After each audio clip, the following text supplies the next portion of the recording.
Collector Shri આ પુલથી વારંવાર પસાર થાય છે, આપના સાંસદ શ્રી, પછી આપના જિલ્લા પંચાયત મલકાબેન બી અહીંયાથી, એમનો તો રોજનો રૂટ છે આ, પણ મને એ નહીં સમજમાં આવતું કે આ ખાડા પબ્લિકને પડતી મુશ્કેલીઓ, આજે બોડેલી એક હબ છે દવાખાનાઓને લઈને, તો દૂર ગામડાઓથી આવતા પ્રજાને જે મુશ્કેલી પડી રહી છે, શિક્ષણને લગતા આજે બાળકોને કોલેજો સ્કૂલો જવા માટેની મુશ્કેલી પડી રહી છે, ખેડૂત વર્ગોને એમનો માલ સામાન જે પકવે છે એને બજારમાં લઈને આવવાની મુશ્કેલી પડી રહી છે.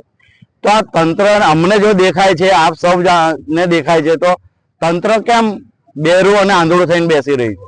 આજે ટેસ્ટિંગ રિપોર્ટ, જેમ કે આગળ અમારા વડીલ નેતાએ કીધું, ટેસ્ટિંગ રિપોર્ટ આજે 15 દિવસ થઈ ગયા અને ગયો અમારો કાર્યક્રમ રસ્તો રોકો આંદોલન કરીએ 2 મહિના થઈ ગયા. તો કલેક્ટર શ્રીને અમે કહેવા માંગીએ છીએ કે જો રિપોર્ટ આવ્યા હોય તો રિપોર્ટની કોપી અમને આપો, તો અમને ફરજ પડે કે અમે સીએમ સુધી જઈએ. જો તમારું ના ચાલતું હોય અને સીએમ અને તંત્ર તમારું કહેવા ના માનતા હોય તો અમને સોંપો, તો અમે જઈએ. અમારી સાથે પબ્લિક છે, અમે પબ્લિકની અવાજ ઉપાડીએ છીએ અને પબ્લિકની આજ પડતી મુશ્કેલીઓને ઉજાગર કરીએ છીએ.